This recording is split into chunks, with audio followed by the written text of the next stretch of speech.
Even men at the top of their game find themselves wanting more from life.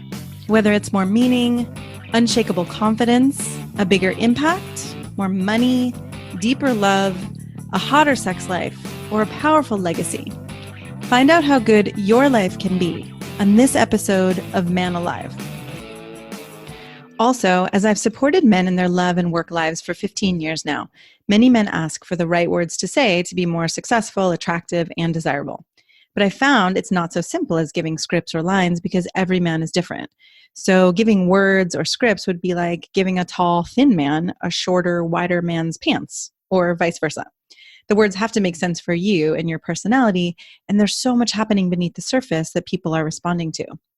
If you're interested in how to become a better lover and leader in your own unique way, go to shanajamescoaching.com/quiz, or you can text ALIVE to 44144. It only takes a couple minutes and you'll start to get an idea of how you can be both more respected and desired. After you fill it out, we can schedule a time to review your quiz and talk about your specific challenges and desires.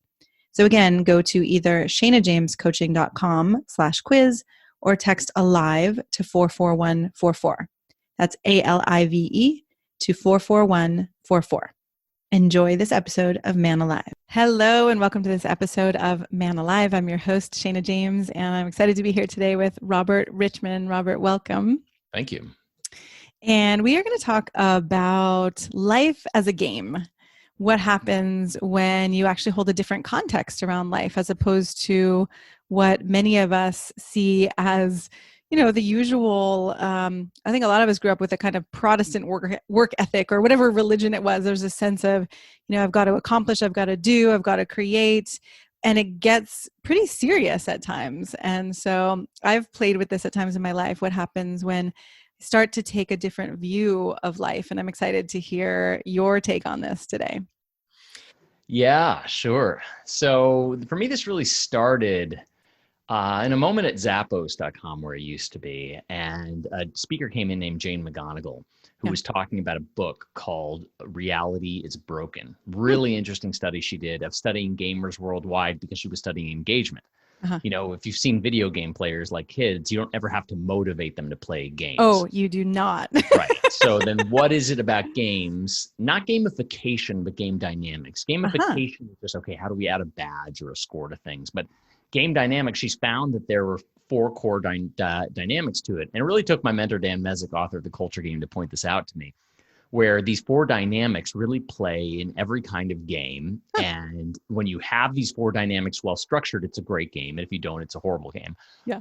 So those 4 dynamics are that there's a goal, there's rules, there's a way to keep score or have feedback, and it's opt-in, meaning it's not forced.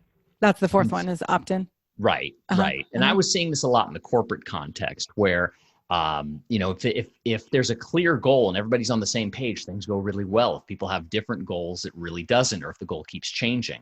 Rules, when everybody plays by the same rules, then things go well. And that seems like a little bit of a tricky one. Well, it's interesting. And in something like soccer, this is easy. You know, if you pick up the ball with your hands, that's not cool. You're out. And it's not that you're a bad person. You're just not playing soccer. That's not what we do to play this game. These are the rules. And for corporations, the ones that do it well, like Zappos and then other ones I consult for, is that they have core values where you have to play by these values. If not, you get kicked out. You get out of the game. You lose your life as a player in the game. Yes. And feedback is a way to keep score. One of the biggest complaints employees had is, how do we really keep score how do we really get feedback? Right. Because people just don't know how they're doing. They constantly crave more feedback. Yes. And then opt-in is people are forced to do a lot. I was going to say that seems like a huge one, where in the corporate world, it's just, you know, you're forced to do what you're forced to do. Exactly. So like at Zappos, there's this thing called the offer, where you literally get paid to quit in the first 4 weeks, so that you're not forced because of money. You actually are paid to quit. It's a true opt-in. Okay, that's employment fascinating. Situation. So wait, and how does that actually work? They say, if you quit, we'll give you X amount of money. A month's salary. Yeah. Interesting. Yeah, and about 2% of people take it because recruiting does a good job on the way in, but those 2% who don't want to be there. And I've noticed this for any meeting. If somebody really doesn't want to be there, they bring down the meeting. Yes. So having a true opt-in culture is really, really helpful, provided you trust your people who are there. Right. So Which this is is how I again a started. huge foundation of Yeah, Loop builds trust, that someone could actually opt out but not be kind of sabotaging exactly. the process. Exactly. Yeah. So these are the basics of game dynamics, and I've seen it, and I'm very different from other culture consultants and speakers, because a lot of culture talk is about how do we make people happy and how do we make the millennials happy and these people happy, et cetera. Yeah. But soccer's never done that. It's not how do we make soccer more appealing to Yeah. more generations. No, either like it or you don't. Huh. And that's what a good game is played, and that's what a good corporation is. That's even a good relationship is, are we on the same page of Or the not. same goal for this relationship? Do we have the same values? Feedback is communication. Yeah. Right. And do we really want to be in this? So Yeah. I started to see games everywhere.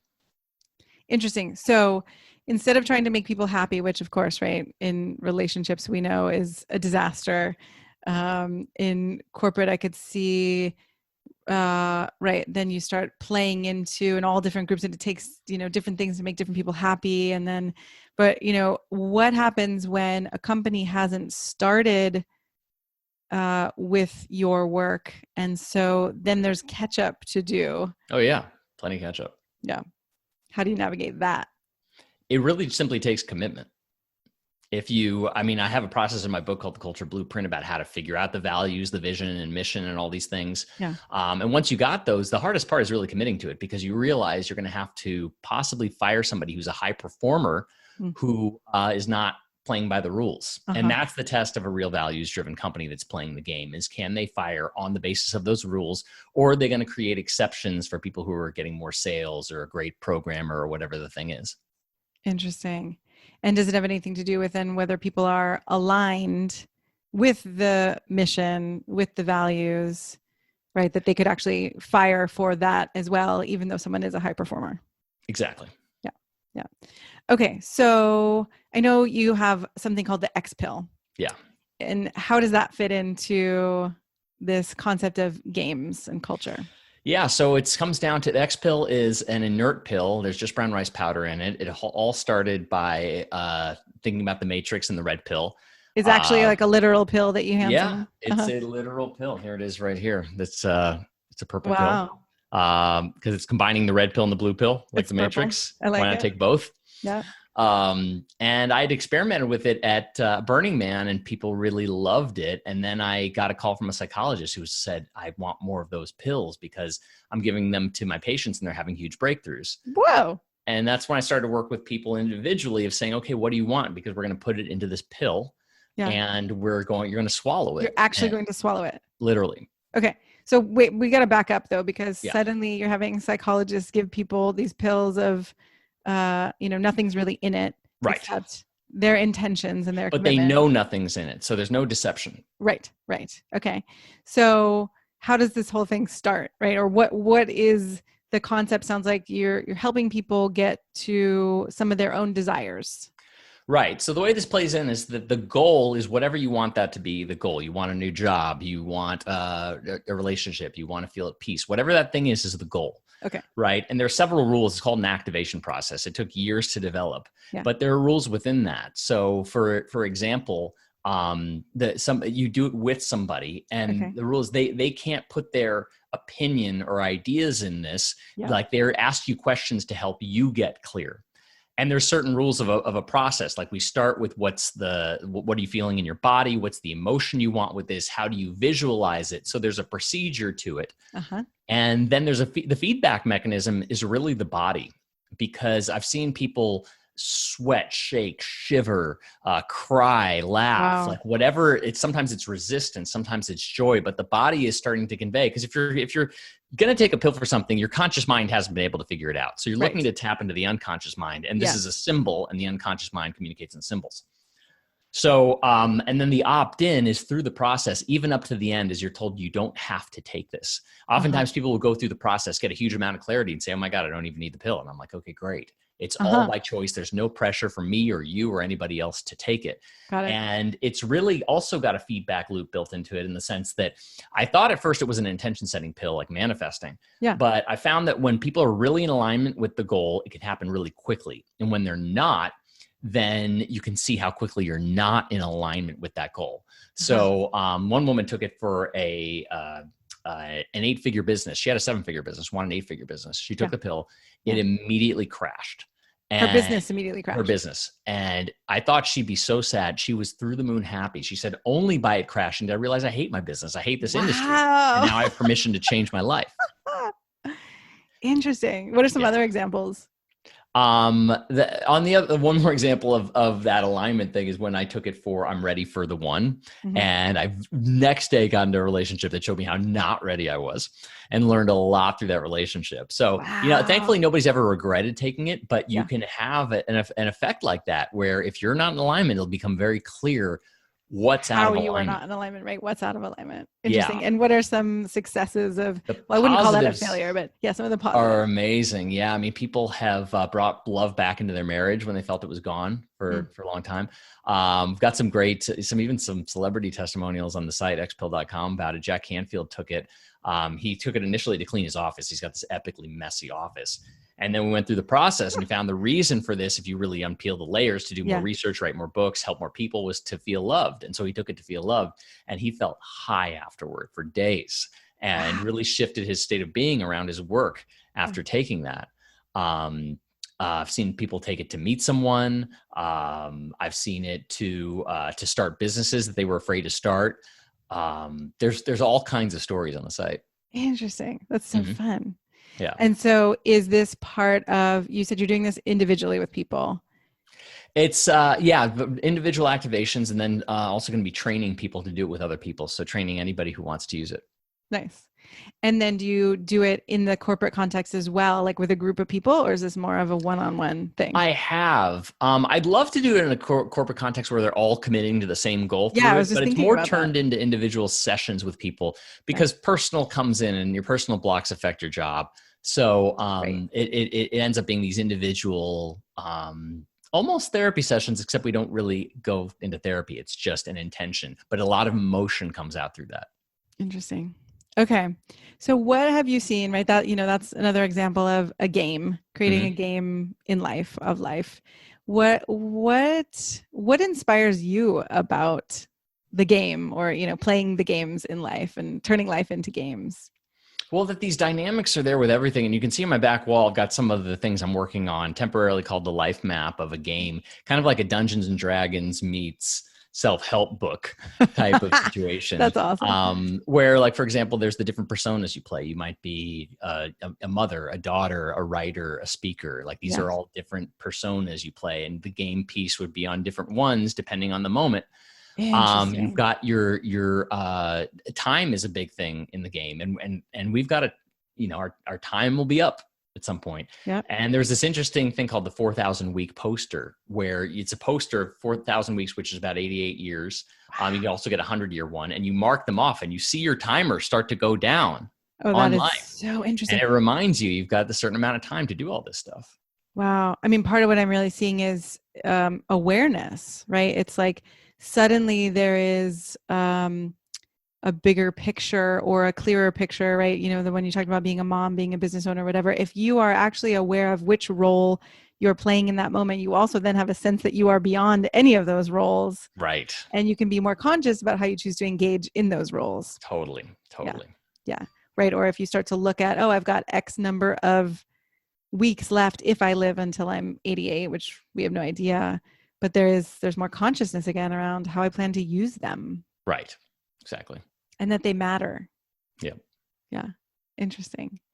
And okay, I remember when we were first talking about having this conversation, you said something about Star Wars and a lightsaber, and I can't remember how that played in, but I've been curious. I had a realization with X-Pill that X-Pill is like a lightsaber. It's your magic tool that you can use. And in Star Wars, it's not the lightsaber movie, but the lightsaber is a cool part of it, and every kid wants a lightsaber. Yeah. And I realized I've been trying to kind of push the lightsaber movie in terms of the X-Pill, like the X-Pill site, all about the pill. And I'm like, wait a minute, there's a larger game X-Pill plays into, and what if I created that game, and what if it could be done socially, and what if you could meet every week for this game and play this together as a group? Interesting.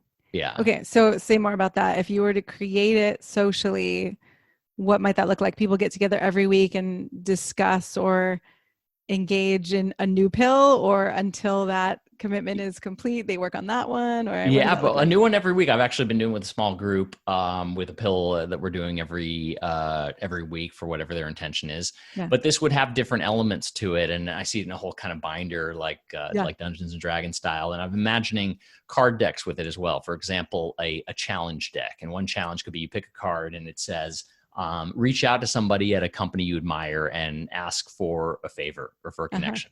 And it's something that gets you outside your comfort zone, but that you want. Yes. And they're also part of the game. If you don't like it, you could challenge somebody else to do it. And there would be a point structured if you achieve the goal and if they achieve the goal. So this is all very loose in my head right now, as you can see, loose on the board. Yeah. But that's kind of that's how ideas often start off for me, is just a lot of different inputs. And then I'm looking for the patterns to emerge and the simplicity of the ideas. Yeah. It's so interesting. I've been working with gamification in some of the work that I do. So it's different, right? That you said different than gamification, but there's a similarity in tapping into how we are innately motivated and what drives us, and what do we need to see in order to actually recognize our own accomplishments, to feel confident, to step in, to take the next step. And so, right, it's like, rather than going through our lives kind of blind to that part of ourselves, right? Because there are the accomplishments themselves, but then there's how do we get ourselves ready, aligned, confident, committed. And I think that's not really talked about that much, in school. It's not like a subject. It's not talked about covered in school. And I'm working on a book right now as well called The 48-Hour Day with a co-writer, Dayu Patel, who brought to my awareness that the missing part of the conversation on productivity and getting things done is making it social. That's where a lot of us are literally alone right now and trying to accomplish things. And the ways that we can make it social, he invented something called power-up calls that I've done about 30 of, where you do some accomplishment for yourself, and then you call up a friend. I actually posted this on Facebook and said, if you want to do this, give me your number. The only catch is you'll have no idea when I'm calling. And I call it random out of the blue. And funny enough, every time they'd say, oh my God, this is perfect timing. And I say, I'm going to set a timer for 12 minutes. And I'm going to either help you get clear on something that doesn't feel clear, or drive for something that you want to do. And it's going to be over in 12 minutes, no matter what, which prevents them from going into long stories. Right. The way they want it. Right. Yes. And then at the end of it, and then I say at the end of it, okay, then what's the next action? Great. And will you send me a photo of that, what it is, to have some accountability in there? Yeah. And what Dayu showed me was that it's a way, like by accomplishing something and giving that energy, you get that energy back. So it's a real social game. So that would be like an interesting part of the game as well. So cool. I like this. Okay, so for someone listening who is getting inspired by this and feeling like, wow, I don't have any of these games in my life, and life has been kind of a slog, and anywhere to, I'm just not that inspired anymore, or I want to create more. What's the doorway? How do they get started? Yeah, well, there's a few things. And from a corporate perspective, I'll talk about individual and corporate. From a corporate, it's mission, vision, values. A lot of that's in my book, The Culture Blueprint. Yeah. From an individual perspective, that mission is the why. And so the why, this came up by Chris Smith from the Campfire Effect, who said that a way that you can really find your why is look back, and you could probably do this later after the podcast for yourself, and notice the times in your life when you said the phrase, that's when I realized ... Because that's your big pivotal in your story, in the movie of your life. That's when the character has an aha, right? And so for me, it was realizing throughout my corporate career I kept trying to work on content, but it was experiences that shifted companies. It's experiences that shift people. Right. Like the Expo, I'm not telling people to do something, I'm giving them an experience. Yes. So my why is really all about creating these transformational experiences for people. That's the mission why side. And then the values are really the how side on the company, or what do you really value? And the best personal process I've seen on this is by John DeMartini. On his site, he's got a values process that isn't based on things like honesty. He'd say, I think, is not a value. It's a virtue. It's a virtue. But what you value, you look to where are you, how are you spending your time, your money, your energy? Where is there evidence in your life of you having spent time and energy and you were successful? all these questions that use real life evidence to tell you this is what you actually value. And you can see that and say, okay, well, you might love that. For me, it's permission giving. Like, I didn't realize how much I value energy. And I thought like, oh no, I all these things I like to do for energy, that should be on the side. But making it more primary has helped me out a lot, as has expression, speaking, writing, these types of things. So it's really more how do you value your time? What are you doing with your time? And so tell me where permission giving came into that for you. Was noticing how much I value energy, but I felt a sense of shame around it. Okay. Got it. And these things I do, biohacks and all these different things, and surfing, right, that those should have been on soccer. the side or something that wasn't necessarily a part of your main gig or your life or your career. Exactly. And realizing, oh, actually, that's what lights you up. That's what has you feel inspired. Right.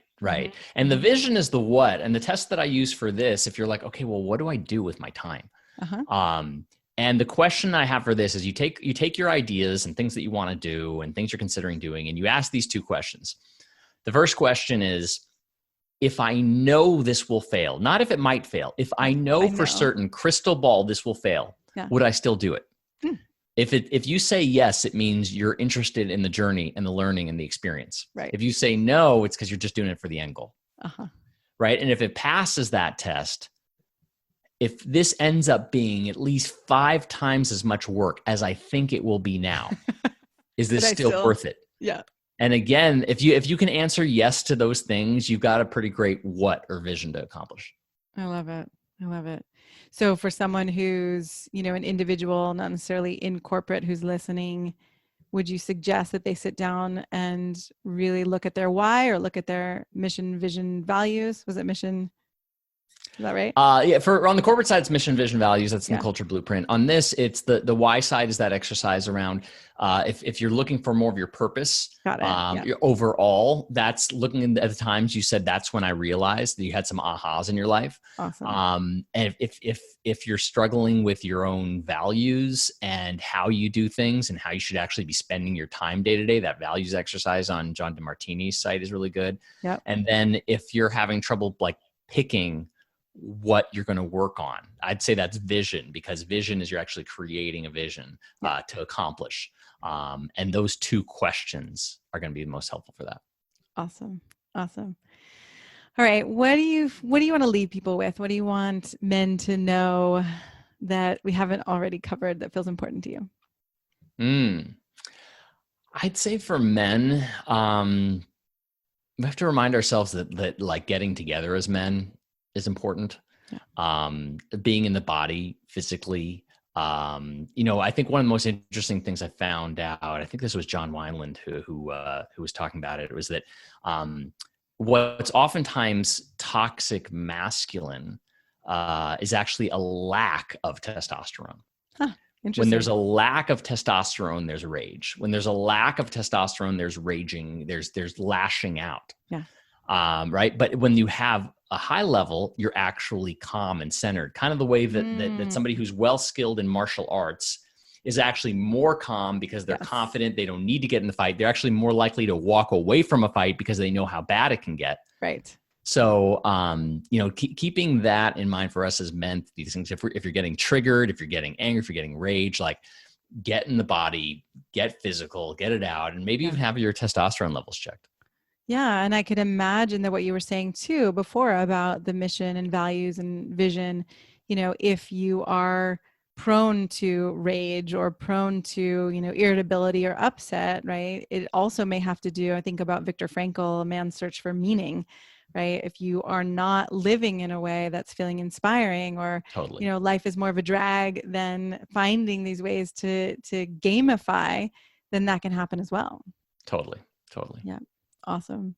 Well, thank you so much for this today. It feels like a drop in the ocean of, how to get started. But I always like this sense of, what a first step could be. So thank you for that. And where can men find you if they want more? All my corporate and culture work is at robertrichman.com, RICHMAN, and XPill is at XPILL.com. I'm so glad you joined us for today's episode of Man Alive. I hope you enjoyed our conversation and it gave you something to consider and explore in your life. If you like what you heard, I'd be so grateful for you to subscribe and write a quick review that helps men like you find us.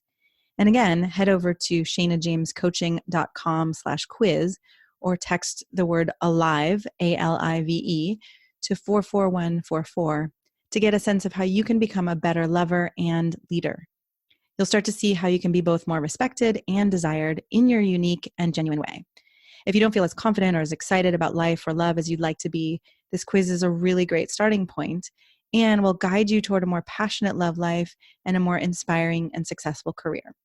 So again, text ALIVE, ALIVE, to 44144 or head over to shanajamescoaching.com/quiz. Join us each week for a new episode of Man Alive.